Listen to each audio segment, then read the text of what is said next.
The moon hung low over the savannah, pale and watchful. Smoke curled upward from distant fires, and the night air trembled with quiet dread. The dusk pride had withdrawn again, but everyone knew it was only to gather strength. Karo stood on a boulder overlooking the plains. His golden mane glowed faintly in the moonlight, eyes reflecting both grief and resolve. Below him, lions from the sun and night prides rested together for the first time, uneasy allies bound by survival. Cubs huddled beside mothers from both sides. Once enemies now shared the same silence. Nia approached quietly, her dark fur blending with the shadows. "They're frightened," she said softly. "Even the elders whisper that the stars have turned their backs." Karo didn't move. "Maybe they're right." "No," she said. "They're watching, waiting to see what we do next." He turned to her, voice heavy. "You really believe love can stop what's coming?" Nia smiled faintly. "No, but it can make us brave enough to try." A faint wind stirred the grass, and with it came the faintest of sounds. A drumbeat, a pulse. No. Footsteps. Rahos. Roars split the air. Two arms, they're coming. Karo leapt down as the ground began to vibrate. Over the ridge, shadows swarmed, not just lions, but hyenas, jackals, vultures circling above. And at their head, the dusk leader, the scarred lion with burning red eyes. But something was different. His mane seemed darker, heavier, almost made of smoke. T roared, and the very ground shivered. "This land belongs to no king. It belongs to the forgotten," Raho snarled, stepping forward beside Karo. "Then you'll join them." The dusk leader laughed, a deep echoing sound. "You still don't understand, do you?" He raised his paw, and the hyenas began their charge. The night exploded into chaos, claws, roars, the clash of bodies. Karo and Nia fought side by side again, every movement in perfect rhythm. She leapt over his back to strike a hyena down. He shielded her from another's jaws. Their connection was wordless, instinctive, but as the battle raged, Karo noticed something strange. Every lion the dusk leader clawed seemed to rise again, their eyes faintly glowing red, joining his ranks without hesitation. Karo's breath caught. "Nia, they're not alive." She turned, horror flooding her face. "What are they?"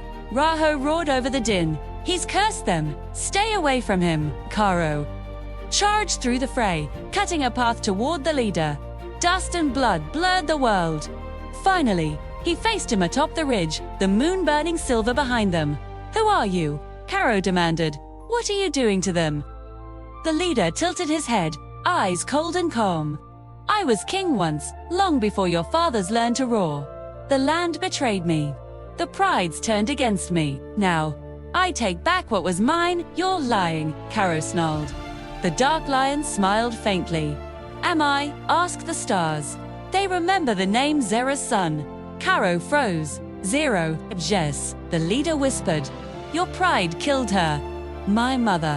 My name is Kuro, and I was born to end what she could not." Karo's heart pounded. Zera, the lioness who nearly destroyed the circle of life, the one who had vanished into the desert with her followers. Her cub had survived. Kuro stepped closer. "The circle betrayed us all. The kings sit above while the rest starve below. You think your love can change that?" He struck, claws flashing. Karo barely dodged, the impact shaking the ridge. They fought in a blur of fury and dust. Kuro's power was unnatural. Each strike felt heavier than the last. Karo staggered back, bleeding, vision fading. Below, Nia saw him fall and roared, a sound that shook every heart on the battlefield. She leaped toward the ridge, dodging through chaos. Hyenas tried to block her, but she tore through them like stormfire. "Karo!" she shouted, leaping to his side. He struggled to rise. "Nia, run! Not without you." Kuro's eyes glowed brighter.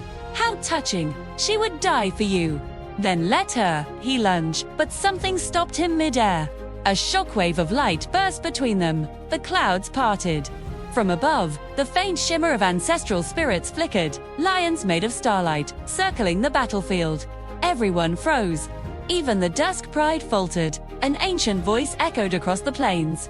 "The balance must be restored," Kuro roared. "No." I was promised vengeance. You were promised a choice, the voice said. And you chose hate. The light flared. Kuros screamed, his shadowy mane unraveling into dust. The red glow in his followers' eyes dimmed, and one by one, they collapsed, lifeless again. Silence fell. The wind carried the faint smell of rain. Caro collapsed beside Nia, breathing hard. It's over. She shook her head softly. No, not yet. Caro lay a few feet away, half buried in the dust, barely alive. He looked up at Caro, eyes no longer glowing, but full of sorrow. She told me I'd never understand love. She was right. Caro hesitated, then stepped closer. You still can. Caro gave a faint laugh. It's too late for me. His breath faded, and with it, the last echoes of the curse. The first drops of rain fell, washing blood and dust from the earth. Lions lifted their heads as thunder rolled, a sound of cleansing, of rebirth. Raho limped forward, eyes meeting Karos. You saved us both prides. You did what no king could. Caro bowed his head. Not a king, just a lion who refused to hate. Raho smiled faintly. Then maybe that's what a king should be. As dawn broke, the two prides stood together. The young, the wounded, the old, all watching the horizon where sunlight pierced through the clouds. Nia pressed against Caro, whispering, "We did it." He looked at her with a quiet smile. "We survived." But as they turned to walk down the ridge, Nia paused. Her ears twitched. "Caro, do you hear that?" He frowned. A distant rumble. Not thunder, not wind. Something heavier. Over the far dunes, the horizon shimmered and faint shapes appeared again. Not lions this time. Something larger, moving in formation. Elephants. No two-legged figures. Carrying fire. Nia's voice trembled. "What are those?" Caro stared, unable to answer. The scent was strange, not animal, not natural. He whispered, "Something's coming." The camera pulls back slowly over the plains, over the scars of battle, over the rising sun painting the world gold and red. And far beyond the dunes, dark smoke rises from a new camp, where voices echo in the strange language of humans. A cub's voice whispers in the wind.